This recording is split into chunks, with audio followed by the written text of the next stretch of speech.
President Duterte, inihayag ang tunay na dahilan kung bakit siya galit sa Bansang Amerika. Alamin ang buong detalye sa video nito.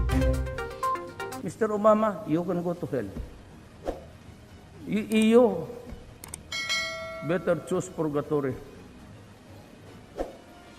Puno na sa impyerno. Take these comments personally because it seems as if this is a phrase he's used repeatedly. We want to partner with the Philippines on the particular issue of narco traffickers, which is a serious problem in the Philippines. The Philippines is not a vassal state. We have long ceased to be a colony of the United States. Alam mo, marami dyan mga sa kolumnista, they look upon Obama and the United States as if we are the lapdogs of this country. I do not respond to anybody but to the people of the Republic of the Philippines. Wala akong pakialam sa kanya. Who is he? Well, as a matter of fact, at the turn of the century, before the Americans left the Philippines in the pacification campaign of the Moro in this island, there were about 6 million ang population ng Moro. How many died? 600. If you can answer that question and give the apology, I will answer him. I am not beholden to anybody. May mga kolumnista dyan na wait until he meets. Who is he? Now, I am a president of a sovereign state, and we have long ceased to be a colony. I do not have any master except the Filipino people. Nobody but nobody. You must be respectful. Do not just throw away questions and statements. Putang ina, mamurahin kita dyan sa forum na yan. Mga ganun na yun. Tell that to everybody. Ito mga kolumnista, para ba akong tinatakot? Anak ka lang. Umalis kayo dyan sa Pilipinas, pumunta kayo doon sa Amerika. You write columns, you're the lapdogs of this American. Who is it to confront me? As a matter of fact, he has too many. America has one too many to answer for the misdeeds in this country. Hanggang ngayon, hindi pa tayo nakatigil ng apology niyan. That is the reason why Mindanao continues to boil. Sabi mo that was the last century. Yang wounds na yan from generation to generation.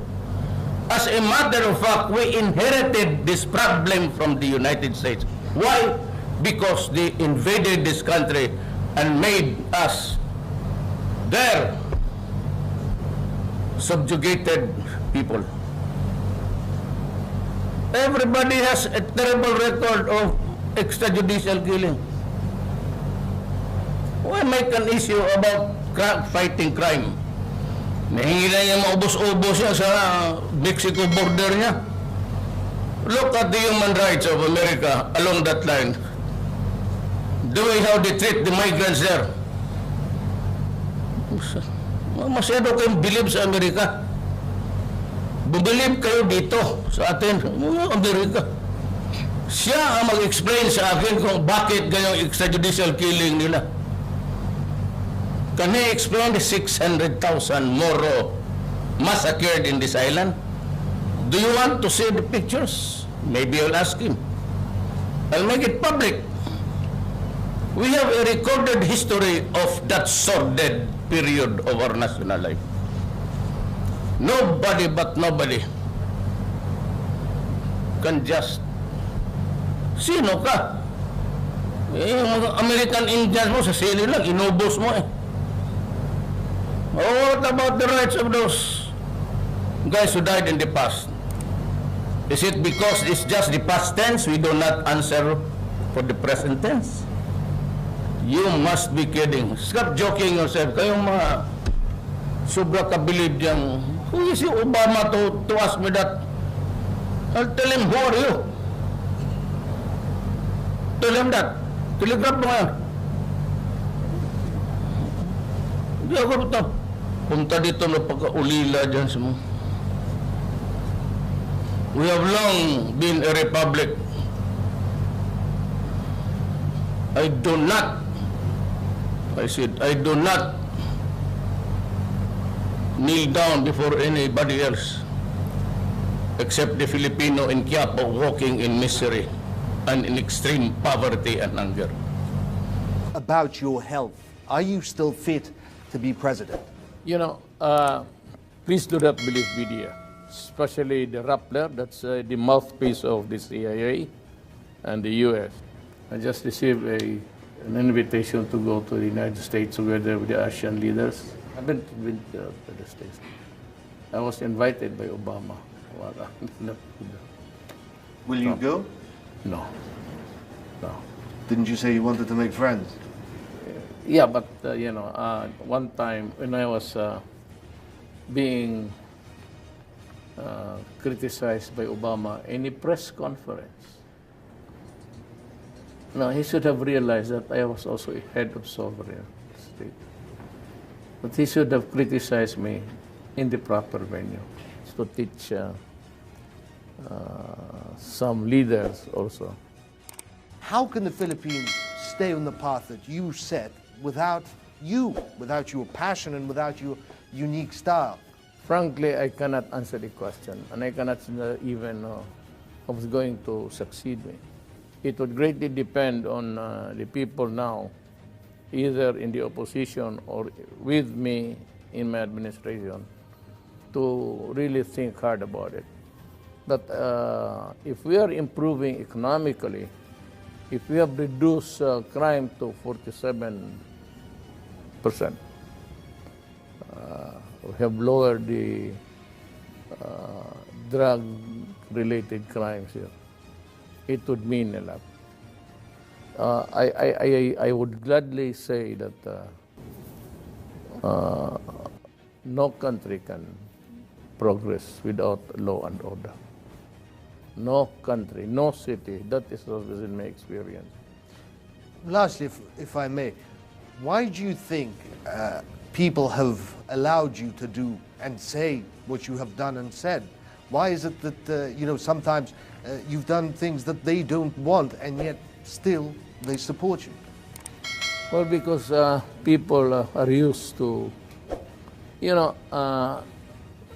human beings are animals of habit. When it's being done and done and done, repeatedly done, it's kind of it comes to them naturally and almost a second nature. But when they see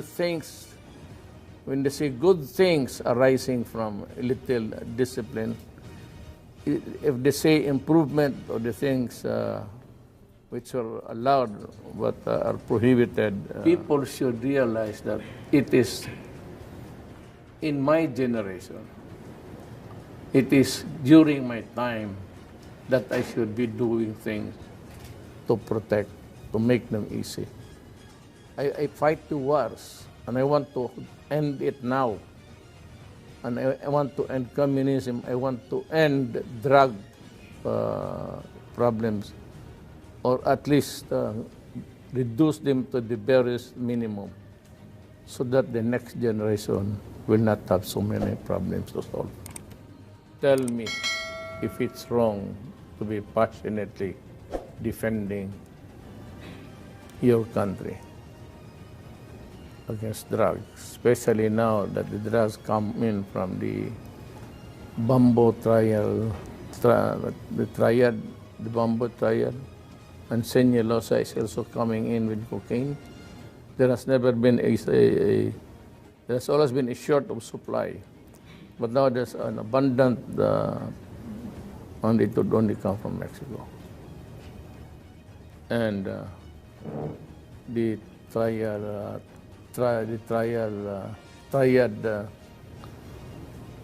countries there in somewhere in China.